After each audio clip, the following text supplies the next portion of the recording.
Stanley Richardson is an American poet, actor, playwright, producer, and the inaugural Poet Laureate of Alachua County, Florida. He is one of 5 Florida poets selected by the Florida Council on Arts and Culture to be Florida's next Poet Laureate. He is the founder and director of ArtSpeak GNV Inc. and the Alachua County North Central Florida Youth Poet Laureate Program. Mr. Richardson is the author of Hip Hop is Dead, Long Live Hip Hop, The Birth, Death, and Resurrection of Hip Hop Activism. He currently serves on the board of directors of the Matheson History Museum of Alachua County, the University of Florida African American Studies Advisory Board, and the UF Health Cancer Center Community Advisory Board. Mr. Richardson is also a citizen scientist at the University of Florida Clinical and Translational Science Institute. He lives in the city of Alachua with his wife, Carol Velasquez Richardson.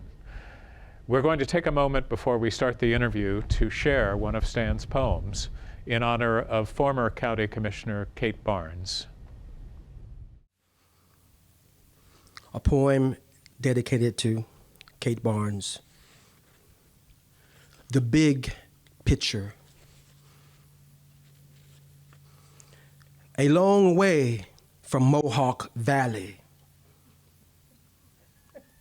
a young spirit going back to the natural world to nest in a wetland, a creek between 2 lakes, a home to create, to trace human figures on canvas, capture complex shadows, the light pouring like gold over nature's green, a symphony of hues in open air.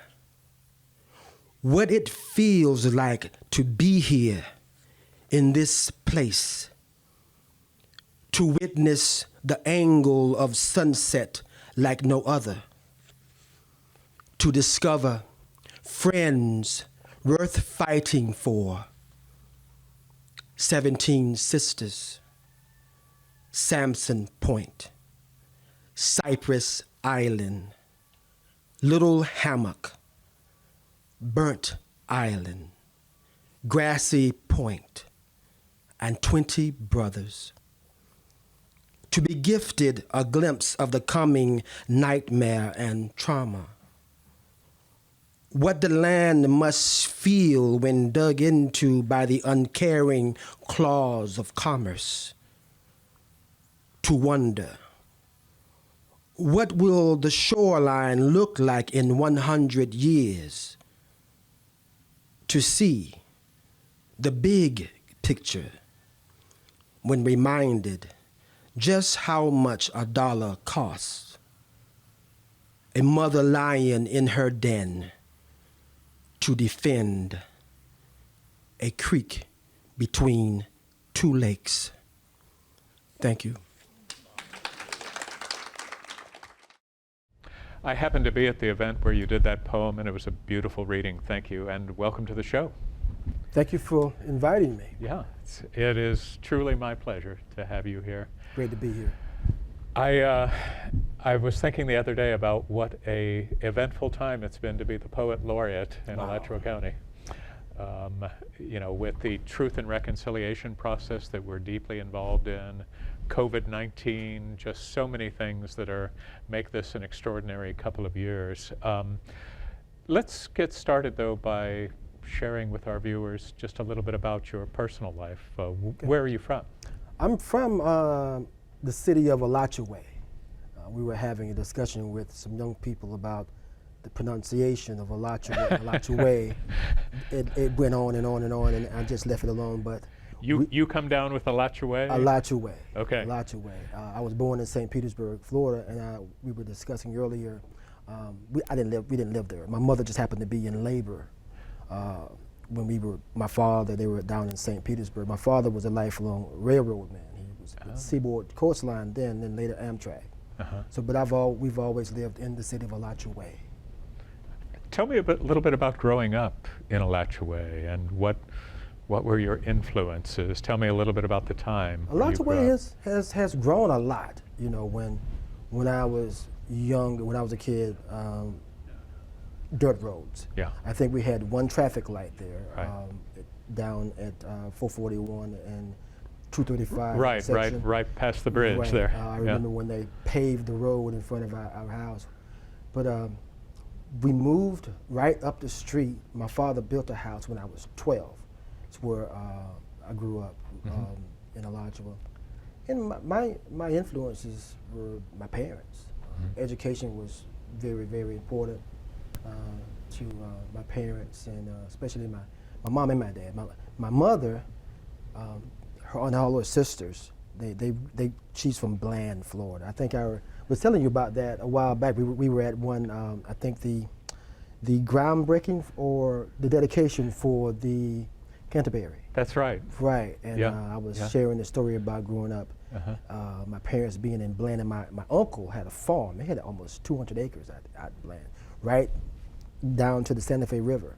And as a kid, I used to go out there all the time on the weekends, and tobacco, sugarcane. They got some work out of you, did they? During that time, I was really, really young, so I never cropped tobacco. But Okay. but I drove the tractor Oh. and pulled the sled. You did the fun stuff. And I was always with, and I keep forgetting what times we're in now, but most of the women during that time, they would either hand tobacco or string tobacco.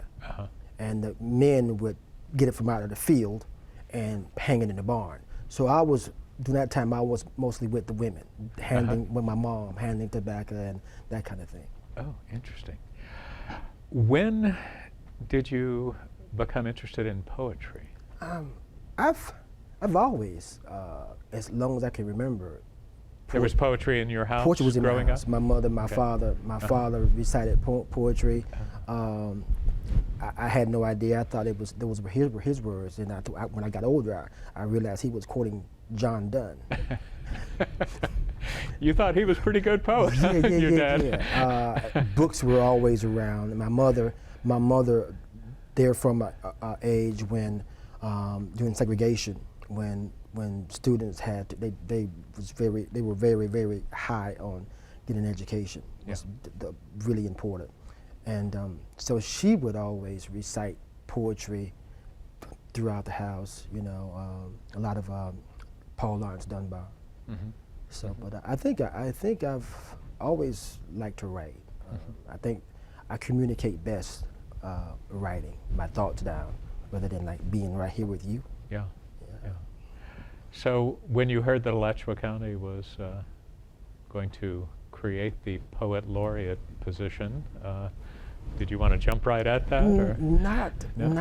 I had been advocating for a Poet Laureate position for a while, and then when I saw that they had a call to artists, I was kind of reluctant to submit an application, and then Carol my wife Carol, and she's the reason why I'm sitting here today.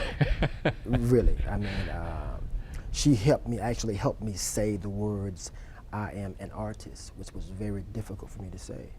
No way, I'm other things, but not an artist. What were you before you decided that you were an artist? Just Stan. And that's good enough. Yeah. Just I mean, I grew up with sports. I grew up with sports, and writing for me was just an outlet, the way that I could make sense of the world. But I had these stacks of writings, notebooks and stuff, and I just kept them hidden. And then I slowly started sharing some things with people who were close to me. They were like, "Why don't you share this with other people? Why do you keep this hidden under your bed? Why don't you share this with, why don't you share this with the community?" So I slowly started seeking out other poets and going to different venues around Alachua County. I'm not sure if I answered your question, but whatever. What you're saying is interesting. I forgot what my question was. About when they had the call for artists for Poet Laureate. So you had been talking to Commissioner Hutchinson, it sounds like. I have been talking to everybody. Yeah, because I know Hutch kind of But championed he it. is the reason I think Forgive me if I'm missing someone else, but I think he is the primary reason that we have this position. I thank him so much for that. Yeah, that's right. I don't want to leave the poetry, but I know you're also an accomplished actor. And when in your life did the acting bug bite you? When I met Carol Velasquez. Carol, that'll do it. It's my privilege to have known your wife for quite a long time, and she's been involved in theater as long as I've known her. It's quite an interesting story, I think. Yeah. I think it's a lot of different stories. It's a love story, and it's a coming, I guess. For me, just understanding and realizing that I am an artist. She helped me to say those words. How I got my very first, play was with my daughter, Tiana. She was, I don't know, it's been 10 years ago, maybe 12 years ago. So she was maybe 15, 12, I don't know, she was young. Uh-huh. And someone from the church had taken her down to audition for a play with this lady that I had met previously at a commission meeting advocating for the arts in Alachua. And Carol, we didn't really know each other. We had met at a commission meeting. And she contacted me to ask me to be in this play, and I was really busy because they were looking for someone, my demographic, to play a part in this play. I didn't know if at the time that my daughter was in the play. Then my daughter asked me, "Come on, Dad, play the part. It'll be fun. You can play my dad. You know, you're my dad in real life, and you can play my dad in this play." Yeah, you know that role. Yeah. So I said, "Oh, okay." And it was the Chip Woman's Fortune, and in Alachua, and I think that was my very first acting. Besides being in like middle school play. Yeah. I am determined to get some of your poetry in this show, and one of the incredibly moving moments for me was the poems that you read at our memorial service that we helped put together for victims of lynching in Alachua County. So we're going to take a listen to Elegy for Black Bodies. Bonfires and backwood family gatherings beneath the live oak canopy, sprawling Confederate ivy, the smell of sweet magnolia and burning flesh permeates our history. Die hard your heroes, the old Southern maestros who strummed the swinging rope, emitting the strange, familiar sounds of the peculiar instruments played down south in Dixie, killing us. But I wasn't there.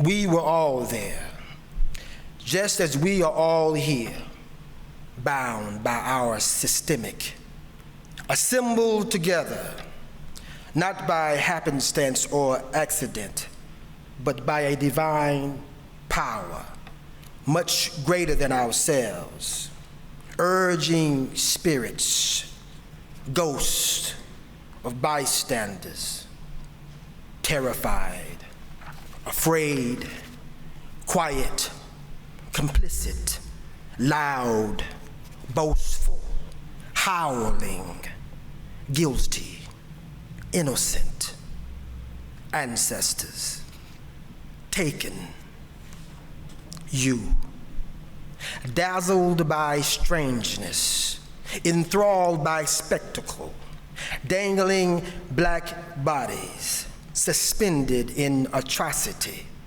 swaying in the breeze of white supremacy. You reveled in our terror, our inherited horror, trauma passed down as gifts carved into us. You took pieces of us, souvenirs. You took pieces of us, heirlooms, relics of our commingled existence. But I wasn't there. We were all there, just as we are all here today, in this place. At this hour, we confess. We seek a collective mending. We endeavor to heal historical wounds. We seek atonement, recompense through our reckoning, forgiveness through our efforts. We grapple with deeds. We struggle with words, inadequate language, with every uttering your name. Victims of sanctioned violence, we acknowledge your humanity. Taken, given, we honor you with hymns. Lifted from the backbone of our blues, we celebrate you in our mourning. We give reverence to your eternal spirits.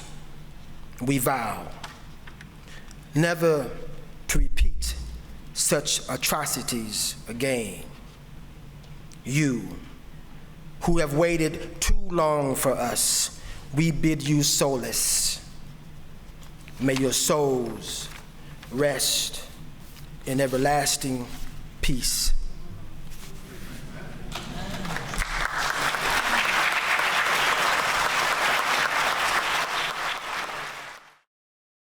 You know, I was looking a little bit at your acting resume, and I saw that you'd played Big Daddy and Cat on a Hot Tin Roof by Tennessee Williams. And I can tell you that one of the most moving pieces of theater I've ever seen anywhere, and I've seen theater all over the world, was The Royale, which I guess was that your professional debut at the Hippodrome? Yes, it was. Yeah. Yes, it was.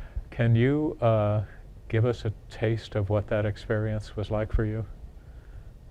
Difficult. Yeah. I can remember lines, monologues, but that whole production, you saw it. I think you said 5 times. Yeah, I did. And I wish I could have. I heard so much about it. Just little things about, like the lighting, the movement, everything was. Yeah. I wish I could have just been in the audience. And just give folks just a quick. Your character was the Winton. I played the trainer. Yeah. And the play is loosely based on Jack Johnson. Right. The lead was Jay Jackson. Right. And I played his trainer. And that's some people remember The Great White Hope, the movie. Yes. About that same. But boxer. it was so much involved because the language was. We're having a conversation right now. I say hello, you said hi. You know, that's it. It's a natural give and take. Yeah. This thing was words out of nowhere. Yeah. It was jazz. Yeah. And all those words and then at the same time you are moving and punching and trying to remember these abstract words. The choreography was unbelievable. It scared me. I think, I remember the day I finally got it. You know, I have to find these mechanisms to where I can, get something in my body where it becomes me. And normally what I would do, I record the whole thing. Mm-hmm. My voice, the other character's voice, and I listen to it like I'm listening to a record or something. Mm-hmm. That's the best way for me to learn. I remember freaking out, like, am I ever gonna get this stuff, man? It's like, came down from the hip, walked down to the Bodilly Plaza by myself, sat down one evening and listened to it on my headphones, and I got it. Nice. And it was like magic, and that. I just know it was. I know it was beautiful to watch. It had to. Everybody is telling me how wonderful it was. Yeah. But it was the most difficult thing I've ever done as far as on stage. I've been watching shows at the Hippodrome since the 70s, and I'd put that in the top 5 of the shows that I've seen. I got that a lot. Years. I got people telling me that they have seen theater on Broadway and everything, and this was like one of the best shows they had ever seen. God, Gosh, I never have enough time when I'm talking to someone like yeah, you. I'm but, just happy to be a part of that production. Yeah. With all those great actors Yeah. also. Hey, I'm going to jump back to poetry for a second because I don't want to lose you before I have a chance to talk about artspeakgnv.org. Tell me a little bit about that organization. Art Speaks is an organization I founded when I began to get serious about my own art, my own poetry. I started going around Gainesville and going to different poetry venues, listening to other poets, and I realized that all the poets were cliquish. Everybody had their own little venue, their own little group that they kind of like isolated themselves, and I just thought about, wow, wouldn't it be a great evening of poetry to have all these different voices together under one roof to just celebrate poetry. Mm-hmm. And that's kind of like how Art Speaks came into being. I had a lot of help from some folks down at the Civic Media Center who were familiar with the poetry scene in the area, kind of put me in touch with other poets, and through that we had our first Art Speaks back in 2012. We'll be celebrating our 10th anniversary coming up in 2022.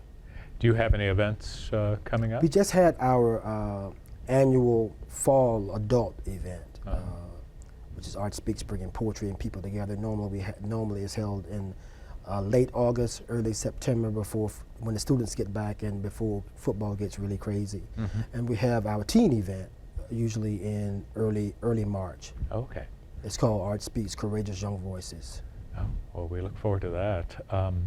Now, you're also involved in the North Central Florida Youth Poet Laureate program? Yes, Alachua County and North Central Florida Youth Poet Laureate program.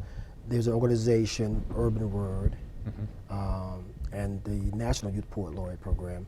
I'm thinking lots of people saw Amanda Gorman at the inauguration. Yeah. She was our very first Youth Poet Laureate from this organization back in 2017. Oh, is that right? So this is a national organization that heard about the great work we were doing here locally with youth and partnered with us so we can bring our Youth Poet Laureate program to Alachua County and also to rural North Central Florida.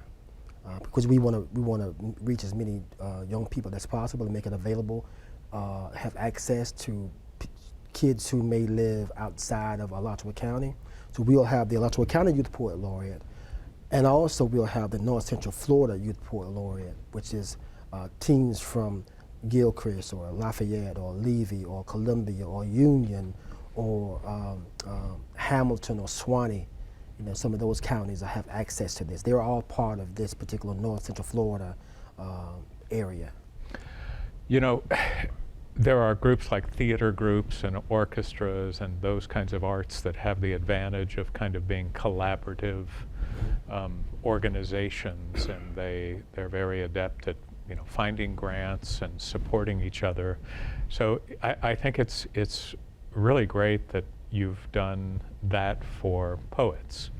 And we have the Gainesville Fine Arts Association that has done that for individual artists, and to kind of create that community and to give that to support to those folks like arts organizations mm-hmm. have is really pretty phenomenal. We've done some collaboration with the Fine Arts Association also, Gainesville. Yeah. So we're almost out of time. I can't believe it, but do you mind sharing with me how old you were when you were first able to say, I'm an artist? It's only been 12 years maybe. 12 years. So I'll be 60 next year. Right wow. There with you. Wow, man! I'm like, yeah. I mean, I was close to 50. I was in my late 40s, yeah. And I met this incredible woman at a commission meeting advocating for the arts, who said she had a children's theater in Alachua. I didn't believe it, so I tried to find out about it, and we kept bumping into one another, and then finally we were in a production together, and she was like, "You're an artist." I'm like, "No, I'm not." She's like, "Yes, you are an artist. Yeah. You are. You need to say it." I'm like, "No." Well, we're going to end the program today with another poem that you did at the Memorial for the Victims of Lynching downtown. It's called Century Oak, and I can't tell you how happy I am to have this chance to talk to you. It's been a pleasure. Yeah. Thank you. Thank you. Century Oak, a conversation with a tree. As I walked by, the tree cried out, "Why don't you hold me anymore? Sit beneath my shade. We barely ever talk like we once did 100 years ago. I know you blame me for being deep inside us, hidden in the blind spot of memory, all of our pent-up pain. We must feel. I know you blame me because if I had not been, they could not have dangled your brother, your sister, your father, your mother from my limbs. There would be no blood on my branches. I would be only brown, like you, with green hair, without tinge, with no hint of red on my wood. Please forgive me. Had I known, if I could, I would have plucked myself up by the root